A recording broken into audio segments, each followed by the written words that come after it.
Hello everyone, আসসালামু আলাইকুম and welcome to next gear. আজকের ভিডিও টাইটেল দেখে বুঝতে পারছেন, দালাল ভাইদের নিয়ে কথা বলবো। অ্যাকচুয়ালি তার সাথে সাথে আজকের ভিডিওতে আমার পার্সোনাল অপিনিয়ন থেকে কিছু গোপন তথ্য আপনাদের মাঝে শেয়ার করার ট্রাই করব। তো ফার্স্টে আসি যে দালাল ভাইয়ের উৎপত্তিটা কোথা থেকে। আচ্ছা, সেটার আগেও আলোচনা করি বা নিজেকে বাঁচাই আগে আমি, যে নিজে যে দালাল হই নাই বা আমি যে দালাল না, এখনো পর্যন্ত কেউ আমাদেরকে দালাল ভাই বলে নাই, মানে নেক্সট গিয়ারকে বা মিজু ভাইকে ইন্ডিকেট করে কেউ বলে নাই। তারপরেও কিছু কিছু লোক ধাক্কা দিয়ে ট্রাই করতেছে যে দালালের খাতায় লিস্ট করার জন্য, বাট পারবে না, কারণ সেই বিষয়গুলো আগে এক্সপ্লেন করি। দেখেন, নেক্সট গিয়ার জন্মটাই হচ্ছে বাইকিং নিয়ে কাজ করতে করতে, বাইকিংয়ের রিভিউ করতে করতে, শুধুমাত্র রিভিউ না, সাথে মোটো ভ্লগ করতে করতে। Next Gear is a moto vlog channel. হ্যাঁ, আমি কখনো বলবো না এটা ট্রাভেল ভ্লগ বা অন্য কিছু, এটা মোটো ভ্লগ চ্যানেল। এখানে রিভিউ হয়, টোটালি বাইকের উপরে ডিপেন্ডেন্ট একটা চ্যানেল।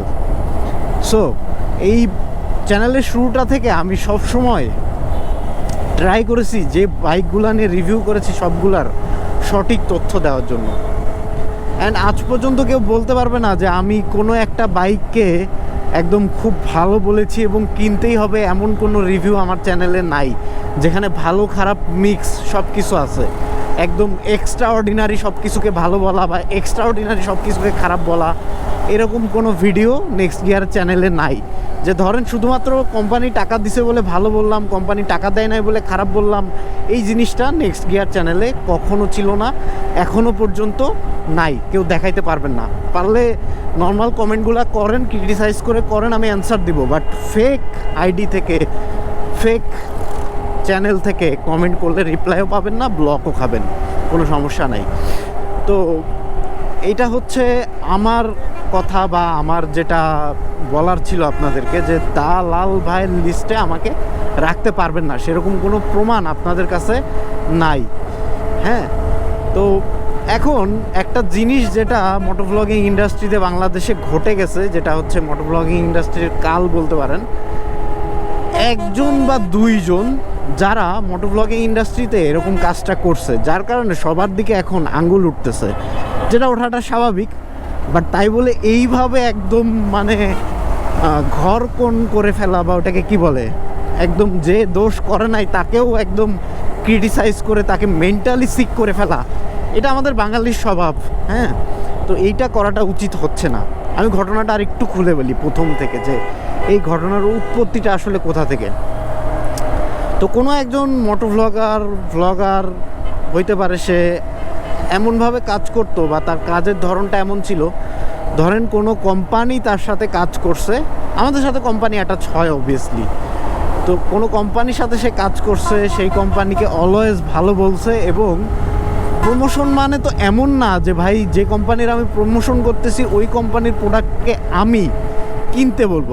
আমি কখনো আপনাদেরকে কোনো প্রোডাক্ট ফোর্স করে কিনতে বলি নাই। আমি হয়তো ওই প্রোডাক্টের গুণগান দেখিয়েছি, ওই প্রোডাক্টটা কী করতে পারে সেটা দেখেছি, এরপরে আপনারা কিনবেন কি না কিনবেন সেটা আপনাদের ডিসিশন। হ্যাঁ, তবে কোনো একজন আছে যিনি যে কোনো প্রোডাক্টের সাথেই যখন কাজ করতে যাইতো তখন সেই প্রোডাক্টটাই বিশ্বসেরা, সেই প্রোডাক্টটাই বেস্ট, এই প্রোডাক্টটাই কিনতে হবে, মানে এইভাবে প্রচারণা করতো আর কি। মানে যেটা একটা মার্কেটিংয়ের পর্যায়ে পড়ে না, সে কখনো নিশ্চয়ই মার্কেটিং নিয়ে পড়াশোনা করে নাই বা রিসার্চ করে নাই যে কীভাবে একটা সিম্পল ওয়েতে মানুষকে মার্কেটিং করা যায়। আর ফেসবুক লাইভ যারা করে তাদের মতো যদি বিক্রি করেন আপনি, তাহলে আর মোটো ব্লগার হিসাবে আপনার বা একটা ভ্লগার হিসাবে আপনার আর মূল্যটা থাকলো কোথায়। তো এইভাবে করতো। হ্যাঁ, এবং একটা কোম্পানি তো আসলে একটা ভ্লগারের সাথে বা একটা মোটো ভ্লগারের সাথে বা একটা কন্টেন্ট ক্রিয়েটরের সাথে 6 মাস, 1 বছর, কিছু কিছু ক্ষেত্রে 2 বছর, 3 বছরের চুক্তি পর্যন্ত হয়ে থাকে। নর্মাল ক্ষেত্রে 6 মাস থেকে শুরু হয়। তো 6 মাস পরে যখন ওই ভ্লগারের ওই কোম্পানির সাথে চুক্তি শেষ হয়ে যাইতো, টাকা দেওয়ার ব্যাপারটা শেষ হয়ে যাইতো, তখন সে যেটা করতো, ওই যে যখন তার সাথে আর চুক্তিতে নাই তখন সে আবার ওইটাকেই খারাপ বলা শুরু করতো। তো সে এরকম 4-5টা কোম্পানির সাথে এরকম করছে। ধরেন, আমি কারণ নাম বলতেছি না, 2 জন বা এরকম 2-3 জন আছে যারা এরকম করছে। হ্যাঁ, আপনারা বুঝে নেন বা আপনারাই ভালো জানেন, মানুষ এখন তাদেরকে চিনে গেছে, বুঝে গেছে। তো যাই হোক, এটা করার ফলে মানুষ প্রথম বুঝলো না, কিন্তু 3টা 4টা 5টা 3টা 4টা কোম্পানির সাথে যখন এটা হইলো কন্টিনিউয়াসলি, মানুষ তখন বুঝে গেল। এবং তার কমেন্ট সেকশনে আমি দেখতে থাকলাম, কমেন্ট আসতে থাকলো, ভাই 2 দিন আগে ভালো, আবার আজকে খারাপ কেন ভাই, এখন কি আর টাকা দিচ্ছে না কোম্পানি আপনাকে? মানুষ বুঝতে শুরু করলো আসলে নিজেকে যে পরিমাণ চালাক ভাবে মানুষ, ওই পরিমাণ চালাকের থেকে মানুষ কিন্তু চালাক আছে। ধরেন আমি ধরলাম যে আমি নিজেকে কখনো চালাক ভাবি না, ধরলাম যে করছে ওই কাজটা সে নিজেকে খুব চালাক ভাবছে, এবং যাদের জন্য ভিডিওটা করছে তাদেরকে সবাইকে বোকা ভাবছে, যার কারণে সে মেইন ধরাটা খাইছে। আসলে আমার থেকে অনেক চালাক ব্যক্তি এই পৃথিবীতে আছে, ইভেন দো বাংলাদেশে আছে, ইভেন দো আমার বিল্ডিংয়েও থাকতে পারে, আমার এলাকাতেও থাকতে পারে। হ্যাঁ, তো এইভাবে ভাবতে হবে আপনাকে, আপনি যদি উপরে উঠতে চান, এর বাইরে ভাবার কোনো বিকল্প নাই। তো সে এই ভুলটা করছে, এবং এইটা করার ফলে পুরা মোটর ব্লগিং ইন্ডাস্ট্রি থেকে শুরু করে যতগুলা কোম্পানি ছিল, তখন তাকে বুঝতে পেরে যখন আর কোনো কোম্পানিতে ডাকতেছিল না, তখন সে উল্টা আরও অনেক রিয়াকশন ভিডিও বানানো শুরু করে। হ্যাঁ, আমি কিন্তু একজনকে ইন্ডিকেট করতেছি না, অবভিয়াসলি আপনারা একটু বুঝে নিয়েন। কয়েকজনের কারণে পুরো ইন্ডাস্ট্রিটা খারাপ হয়েছে, আই হ্যাভ টু সে, আমাকে বলতে হচ্ছে আজকে। তো সে এইভাবে করতে করতে আসলে এক পর্যায়ে মানুষের কাছে ধরা খেয়েই গেল, এবং পুরো ইন্ডাস্ট্রির নামটা খারাপ করলো, আমাদের নামটা খারাপ করলো, অ্যান্ড সব কিছুকে একদম তলানিতে পৌঁছে দিল। কিন্তু আমার হচ্ছে আপনাদের প্রতি রিকোয়েস্ট, দেখেন একজনকে ইন্ডিকেট বা 1-2জনকে ইন্ডিকেট করে বাকি সবার দিকে আঙ্গুল তোলা এবং ক্রিটিসাইজ করা, তাদেরকে মেন্টালি সিক করে দেওয়া, এটা আসলে উচিত না। আমার এখন পর্যন্ত ওইভাবে কোনো কেউ এই ধরনের কথা বলতে পারে নাই, কারণ আমি সব বাইক নিয়ে ভালো খারাপ সব রকম ভিডিও বানিয়েছি। কেউ যদি বলে যে আপনি কোম্পানির নাম নিয়েই বলতেছি, এখন সুজুকি নিয়ে খারাপ কিছু বলছেন, অবশ্যই বলছি।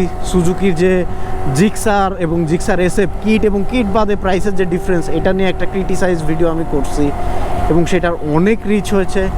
এবং সেটার পরে আমি দেখলাম যে ইয়ামাহা এফজেড এবং ইয়ামাহা ফেজারেও এই সেম সমস্যা আছে, তো সেটা নিয়েও আমি ভিডিও করছি, সেটাও অনেক বেশি ভাইরালওয়ালা ভিডিও।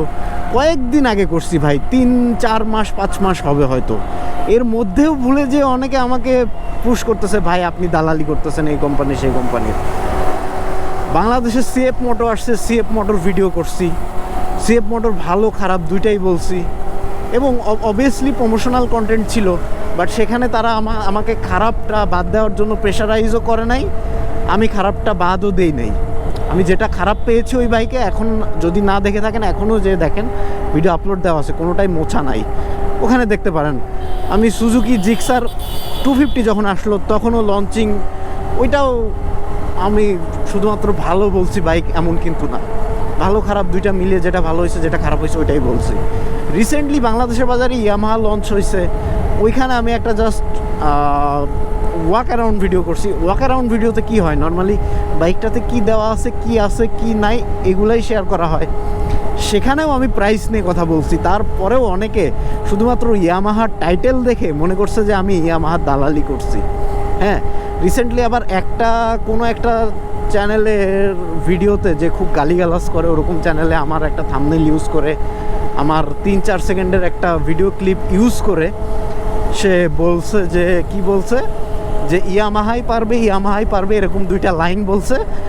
এটা বলার জন্য নাকি আমি ইয়ামাহার থেকে অনেক বেশি বিরিয়ানি খাইছি, এরকম একটা টাইপ। মানে আমার ঘাড়ে টোটালি দোষ চাপাইতে পারতেছে না, কিন্তু দেখা গেল যে ওই যে একটা কথা বলছে। কিন্তু আপনাদেরকে একটা টাস্ক দিলাম যে আমার ওই ভিডিওটা দেখেন, পুরাটা দেখে আমি কোথায় বলছি ইয়ামাহা পারবে বা কি পারবে, ইয়ামাহা পারবে এরকম কোন লাইনটা আমি বলছি, যার কারণে সে আমাকে ভিডিওতে ওইটা মেনশন করে এটা বলছে, আর ভিডিওটা কোন দিক দিয়ে আমি ইয়ামাহাকে ভালো বলছি ওইখানে, এটাও আপনাদের টাস্ক থাকলো দেখানোর জন্য যে আমি ইয়ামাহাকে ভালো বলছি বা প্রাইস নিয়ে আমি কথা বলি নাই, এরকম করি নাই। তো আমি একটা জায়গায় গেছি, ইনভিটেশনে গেছি, সেখানে যে আমি এইরকম ভিডিও করছি, সেটার জন্য আমাকে অনেকে স্যালুট দিছে, ওখানে কমেন্ট সেকশনে দেখতে পারবেন। একজন তো বলছে ভাই আপনার গার্ডস আছে, আপনি ইয়ামাহার প্রোগ্রামে যে এরকম ইয়ামাহার কথা এইভাবে বলতে পারছেন, এরকম আর কেউ বলতে পারে নাই। যে মানে যারা আসলে খেয়াল করে তারা এগুলা বুঝতে পারে। যাই হোক, আমি ভিডিওটা অনেক লং বানাই ফেললাম। এবার কিছু সিক্রেট কথা আপনাদের মাঝে শেয়ার করি। আমি Miju, I mean Next Gear, বাংলাদেশের এমন কোনো বাইক ব্র্যান্ড নাই যাদের সাথে কাজ করি নাই। তারপরেও আপনারা আমাকে দালালের লিস্টে রাখতে পারেন নাই। কেন পারেন নাই আপনারা কোশ্চেন করেন তো নিজেকে। কারণ আমি অলওয়েজ জনগণের পক্ষে কাজ করছি। বাইকটা যেরকম আমি সেরকমই বলছি, এর বাইরে বাড়তি কোনো কথা আমি বলি নাই। সেকেন্ড, আরেকটা উদাহরণ আপনাদেরকে দেই। আমি টারো জিপির সাথে 1.5 বছর কাজ করেছি। টারো জিপি আপনারা হয়তো অনেকে জানতেনও না আজ পর্যন্ত। 1.5 বছর কাজ করেছি। তো টারো জিপিকে আমি বলেছি যখন ঢুকতে গেছিলাম তাদের কোম্পানিতে, যে বলেছি আমি কিন্তু এইভাবে পারবো না কোনো কিছু প্রমোট করতে, যে বাইক কিনেন, এই বাইক ভালো, এই বাইক বেস্ট, আমি এটা বলে কখনো প্রমোট করতে পারবো না। আমি বলেছি আমি আপনাদের বাইক দেন, আমি আপনাদের বাইকের সক্ষমতা দেখাবো, আপনাদের বাইক কি পারে সেটা দেখাবো, তারপরে যদি কারোর পছন্দ হয় তাহলে সে কিনবে। তো আমাকে বলেছিল তো আপনি কিভাবে সক্ষমতা দেখাবেন? আমি বললাম ঠিক আছে, আপনার এই বাইক নিয়ে আমি লাদাখ যাব। ওকে, যেই কথা সেই কাজ, রাজি হয়ে গেল। তাদেরও আমার প্ল্যান খুব পছন্দ হলো। দেন তারা আমাকে এন্ডোর্স করলো। দেন আমি 1.5 বছর কাজ করলাম। এই তো আমি টারো জিপি সক্ষমতা দেখিয়েছি যে টারো জিপি নিয়ে লাদাখে যাওয়া সম্ভব।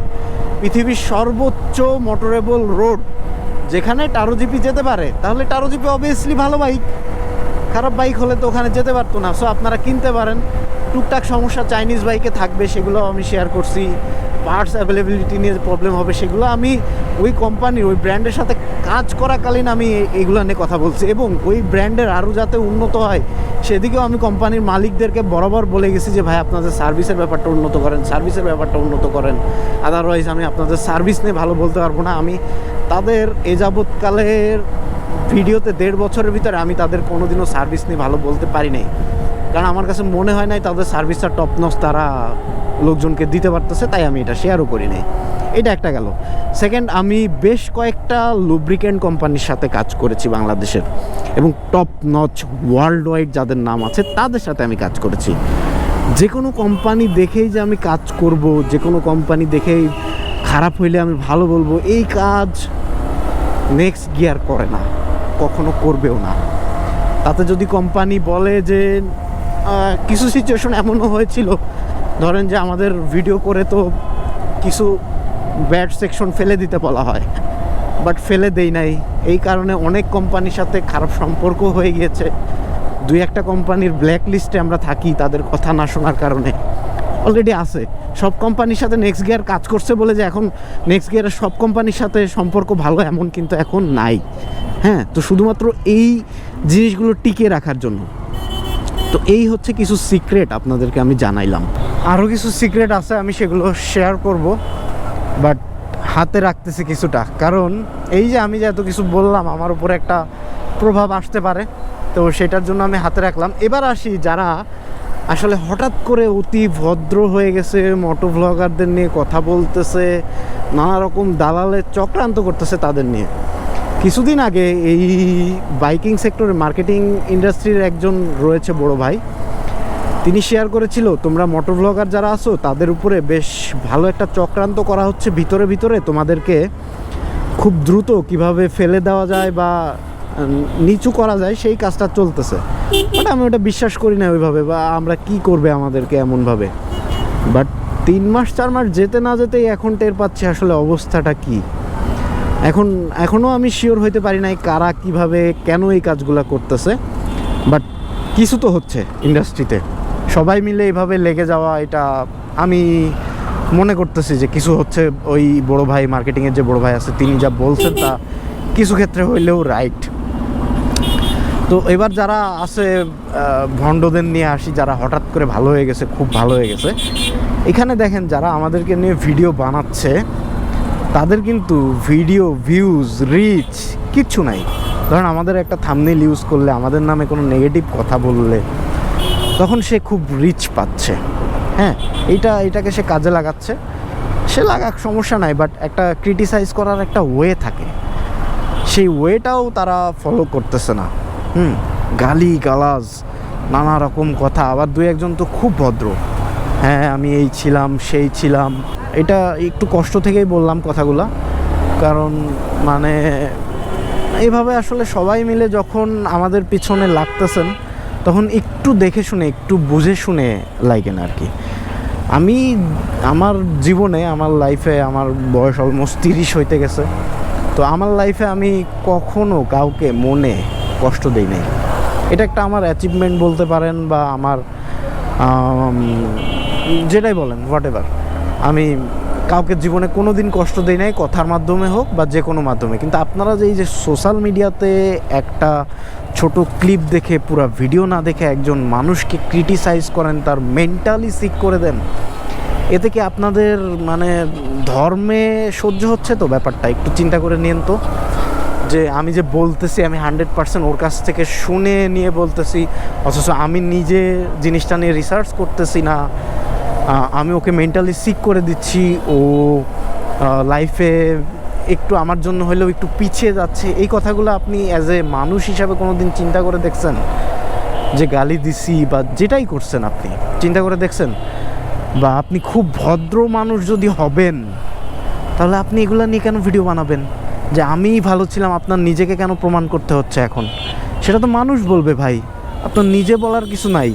আপনি স্পন্সর নেন নাই এটা বললেন না, বলেন আপনি পান নাই, এগুলা বলেন, ঠিক আছে? মানে যাচ্ছে তাই অবস্থা, নিজেকে সবাই ভালো করার তালে ব্যস্ত। প্রচণ্ড দুঃখের আগে ক্ষোভে ভিডিওটা মেক করতেছি। আমাকে কিন্তু কেউ আজ পর্যন্ত ট্রিগার করে নাই, দালাল বলে নাই। দুই একটা ফেক আইডি থেকে আসছে এবং ওই যে দুই একটা ভিডিও মেক করছে, সেখানেও আমার নাম খুব একটা নেয় নাই। আমার ভিডিওটা মেক করার উদ্দেশ্য শুধুমাত্র আমার সহপাঠীদের জন্য, যারা আসলে এটা নিয়ে সাফার করতেছে। বাংলাদেশের কালচারটা এত খারাপ ভাই, মানে আমি কি বলবো। যাই হোক, আসলে আজকে আমার আর কিছু বলার নাই। আর যারা আসলে এগুলা নিয়ে ক্রিটিসাইজ করে ভিডিও বানাচ্ছে, তাদের প্রথমত রিচ নাই, কাজ নাই, তারা মূলত মোটো ভ্লগার না। হ্যাঁ, তো এই ইন্ডাস্ট্রিটাকে বরবাদ করার ট্রাই করতেছে, দ্যাটস ইট, এর বেশি আর কিছুই না। যারা বোঝা তারা অলরেডি বুঝে গিয়েছে।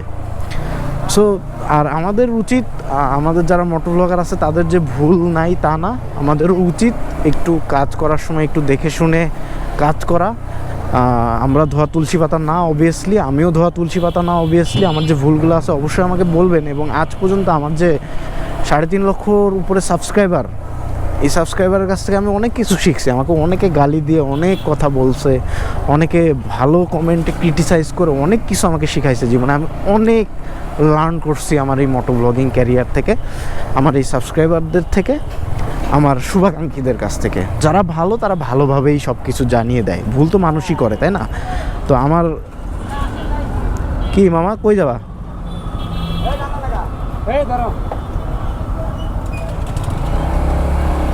তো এই হচ্ছে ঢাকা শহরের টেসলার অবস্থা। এদেরকে নিয়ে আলাদা একটা ভিডিও বানাইতে হবে যা বুঝতেছি। যাই হোক, আজকের ভিডিও থেকে তাহলে বিদায় নিই। সবাই ভালো থাকেন, সুস্থ থাকেন, দেখা হচ্ছে নেক্সট কোনো ভিডিওতে। আর আজকের ভিডিওতে আমাকে খুব বেশি ক্ষমা সুন্দর দৃষ্টিতে দেখবেন আশা রাখছি। আল্লাহ হাফেজ অ্যান্ড আসসালামু আলাইকুম।